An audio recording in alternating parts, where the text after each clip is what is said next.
Hi, I'm Jill and I'm here today on behalf of AC Education. I'm really pleased to introduce Julia, who's going to tell you a bit about why she's on the call. Hi, Julia.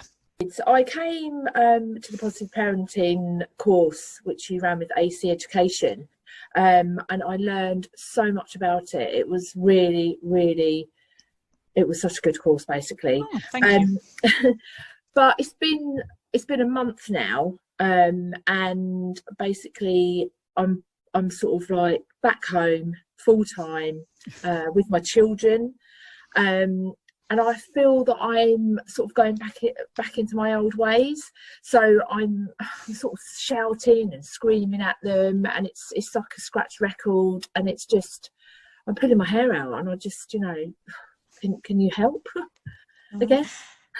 Certainly, I can try. So, I suppose first of all, it's really important to understand this is a really difficult time for everybody, and we need to accept that. I've had to accept in the last week that I'm one of the people that's not going to learn 3 foreign languages while I'm locked down and to play 2 new musical instruments. We've got to accept where we're at and learn to be really accepting of ourselves.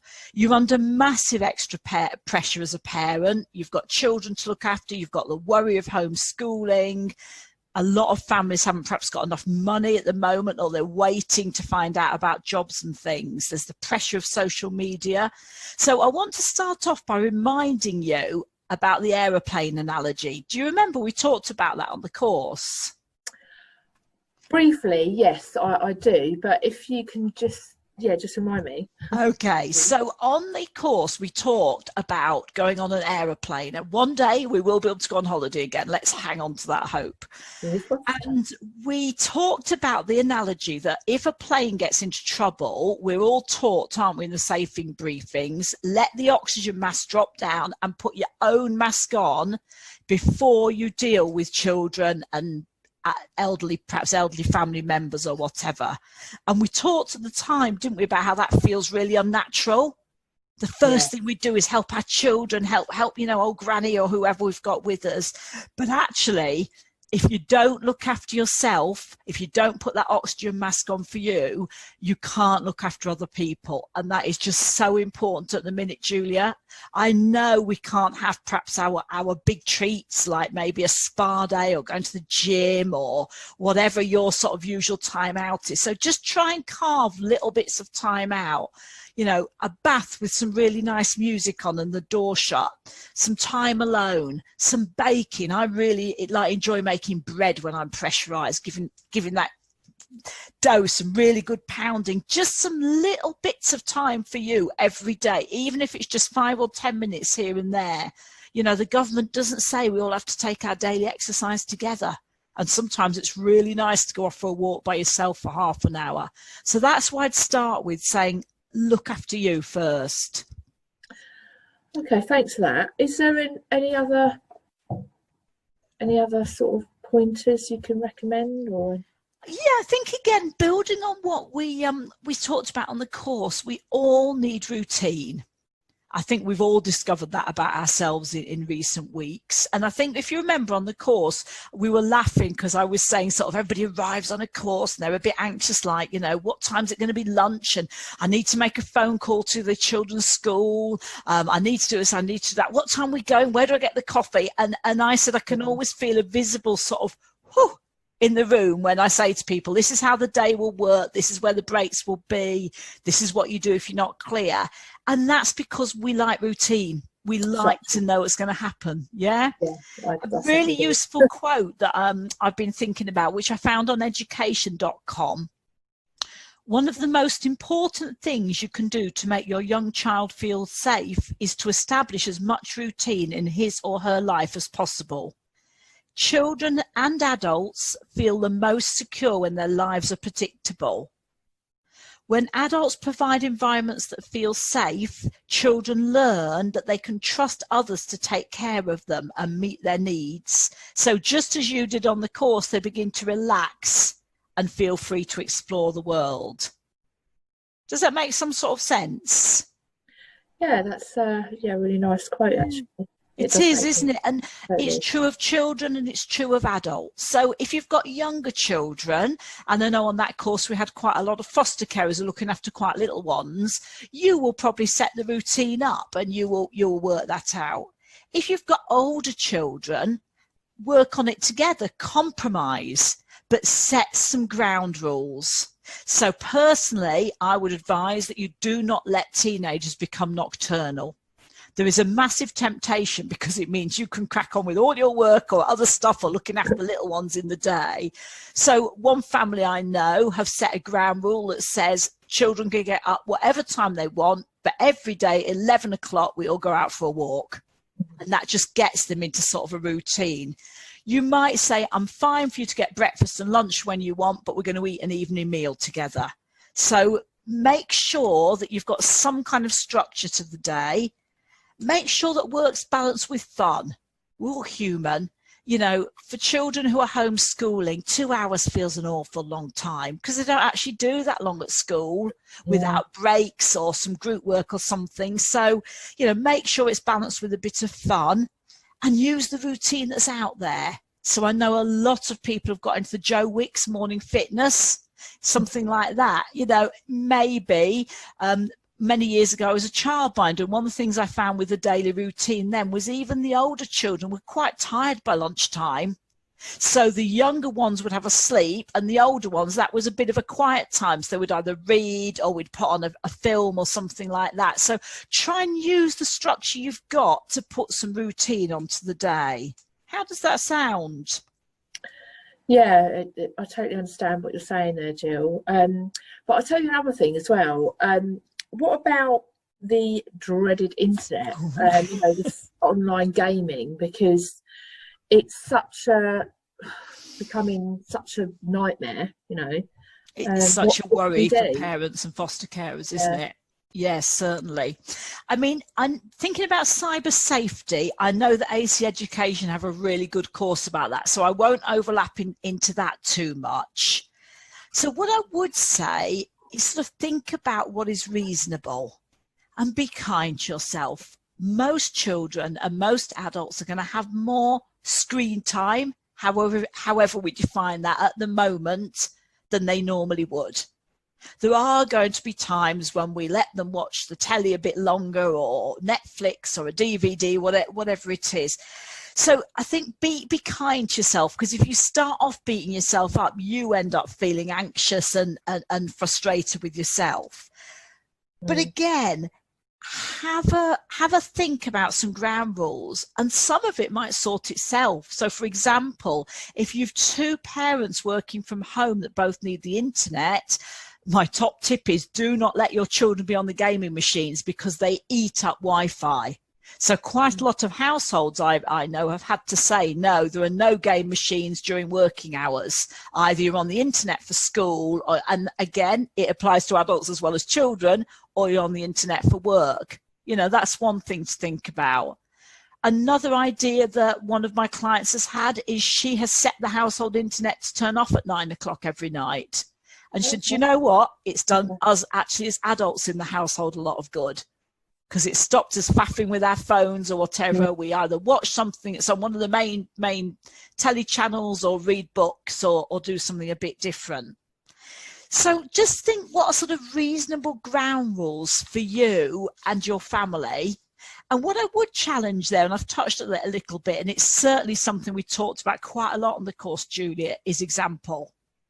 If 1 minute you are saying no phones at the table, and then the next minute, oh, well, it was just a work email I had to answer. Yeah. You know, we're all guilty of doing it. So it's really important. You know, I know children that actually quite enjoy. I know a family where an uncle before lockdown came for tea and was robustly told off by the two teenagers when he got his phone out at the table. It was brilliant, you know. So make sure you are modelling that, you know, because it's so easy for us to be distracted, isn't it? I'll answer you in a minute, Julie. I'm just checking this email. Do you find that a challenge? Yes. Oh God, yeah, I do. I do remember that actually. And we also talked about some specific ways of managing behaviour. Yeah, we did, didn't we? So we sort of talked about leading by example, keep home and work separate, not always be on your phone or your tablet. And we talked about ABC, antecedents, behaviour and consequences. Okay? You look like it might be ringing a bell. She always says, hopefully. Yeah, just remind me again, though, Jill, please. Okay, so antecedents. If you look back on a behaviour that you didn't find acceptable, the first thing is what led up to it. A, antecedents, what went on before. And we also reminded ourselves then about halt, hungry, angry, lonely, tired. For many children and young people, and if we're honest, many adults, actually they are 4 real triggers to inappropriate behaviour. So what happened before? You know, was everybody a bit hungry? Had we done our morning exercise and not had a mid-morning snack? Was everybody tired because we'd had, it sounds amazing, doesn't it, at the moment, but a busy weekend? Maybe there'd been a family quiz online or something. We'd all stayed up late. You know, what led up to that behaviour? So that's the first thing. The second thing is, what behaviour did you then see that was unacceptable? And don't forget what we talked about appropriate expectations. Yeah, and I'll talk a bit more about that in a minute. But, you know, was it a complete that a child that's old enough to be able to manage emotions just completely lost it? Was there a really nasty fight between siblings? You know, what behaviour did you see? And then what were the consequences of that behaviour? And one of the things that we often fall into when we're stressed is that the consequence can be attention. So if all morning I've been trying to get your attention, Julia, because I want to show you a jigsaw, I want you to read me a story, and totally understandably you're hassled because you're trying to work, so I'm nudging and perhaps as very young children do, drive us mad, don't pull on your clothes. Yeah, I would if actually I throw a massive tantrum, or on purpose I break a cup, or I slap my brother, and I finally got 100% of your attention, the consequence of my inappropriate behaviour has been the attention I wanted. Does that make sense? Yeah, totally, because I had this with my little one, my 4-year-old. He's been crying out for attention because I've got a 17-month-old and a 4-year-old. So it's really tough at the moment. I bet. And my 4-year-old decided to swallow a small coin. Oh, no. So we had to take him down to A&E. And that wasn't exactly the place where I wanted to end up. But thank God he's okay now. But yeah, it was like a cry for help. He wanted that attention. It's just so hard because he wonders why he can't go and see his friends, why he can't go out to the park. You know, we explained that virus, but you know, it's only so much. It's so difficult, isn't it? I had a friend was playing, obviously 2 meters apart with his granddaughter who lives down the road recently, and he was telling me that she had him really puzzled about something beginning with C, and she was guessing cat. He was guessing cat, and of course it was coronavirus. I just thought it's really having that impact on children, isn't it? Yeah. And their mental health we need to be aware of, but you need to look after yourself too. So don't do this in a beating yourself up way. You know, it's not sitting down every night with a clipboard and how have I done and what, but just use that ABC to quickly stand back from the situation. It might be quite soon afterwards. It might be a long, you know, at the end of that day, and just reflect. And the really useful thing about that are there any patterns? Am I getting a temper tantrum every Monday morning because we're back into a routine again? Am I finding that there's sort of a lot of sibling rivalry on this day, and maybe once a week? I know it takes longer, but I need to take the children out for a walk separately, or one might like bike riding, another one might like skateboarding, or whatever. Just try and think through what happened and if there's any way that you can manage it. Yeah. And don't forget, again, I'm going to challenge you, lead by example. What are the children seeing when you get to the end of your tether? Mm-hmm. If they're seeing that it's totally acceptable when you get to the end of your tether to throw things around the kitchen, slam the dishwasher so hard shut that you break the cups or whatever, I'm sure you would never do that, but you know, what are we modeling? It's okay. Somebody said to me recently, they'd said to their teenager, and I thought this was really powerful, it's okay to not be okay. And I think that's such a powerful message to get across. It's okay not to be okay. It's okay to have bad days. and think of positive ways to get rid of that frustration. So, you know, if you were doing a course with me about stress, I'd take along badminton rackets and some pillows and we whack them. Really good one. Make Play-Doh. Find the recipe online for Play-Doh that you make in a pan. Get lovely warm Play-Doh out of the pan, and even teenagers can't stay away from that. Give that a really good thump, you know, things like that. Show them positive ways to get rid of that energy, because we talked on the course, didn't we, about feelings aren't wrong. Yes. It's what we do with the feelings. It's not wrong to be angry. It's not at all wrong that your 4-year-old is wanting to see his friends. Of course, that's not wrong, but it's how we express that. Yeah? Is that helpful? Very helpful. There's certainly a lot to think about out there, and it's been very, very positive. Okay, can I just throw in 2 more things that we talked about quite a lot with your little group that day? Yeah. We talked about expectations being appropriate, didn't we? So your 4-year-old, you'll remember from what we talked about, can probably concentrate, really focus for 4 or 5 minutes. Because we talked about generally we can concentrate for a year of our age. At some point that must stop being true, because I certainly can't concentrate for the number of minutes for how old I am. But so being realistic, a 4-year-old is not going to sit down and do their schoolwork beautifully for 2 hours. Really little chunks of bursts of activity. And the other thing we talked about, if you remember, is that time can seem never ending to young children. In fact, even older children. So if you say to them, we'll do it in 10 minutes, you may think that's perfectly reasonable. I've explained that in 10 minutes I will be free, but actually 10 minutes to somebody little is ever so difficult. So have a think about how you can show that visually. If you've maybe got some like a kitchen timer, or you can buy online lovely sand timers that time for longer. Even an electronic kitchen timer I use, because children can watch it count down, and they might spend the last 3 minutes sat on the stairs, stamping their feet, itching about, but they can see the time going. So that's another really useful technique to sort of set those boundaries very clearly. Yeah. So, how do you feel? Does that give you something to sort of work with? Yes, most definitely. A lot to take in, a lot to think about, and it has sort of made me remember a lot about the course, and such really good pointers. That's brilliant. Yeah. So get your course notes out again, because you had the notes from the PowerPoints, but I gave some other information out, if you remember, about child development and other stuff. Young Minds, they have some really useful stuff on their website. And we did, right at the end of that course, we very quickly talked about how time passes, and things that are really major in years to come feel very different.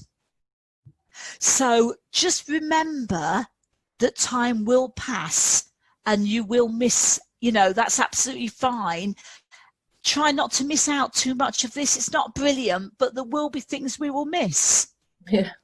And I think most adults are not missing sitting in traffic, for example. So try and remember that, just to keep that context, rather than every day just being a massive battle. I'm really pleased that's been useful, and I'm really glad you took the time to contact me and chat those things through. Thank you. Thank you, Jill. Thanks very much for your time.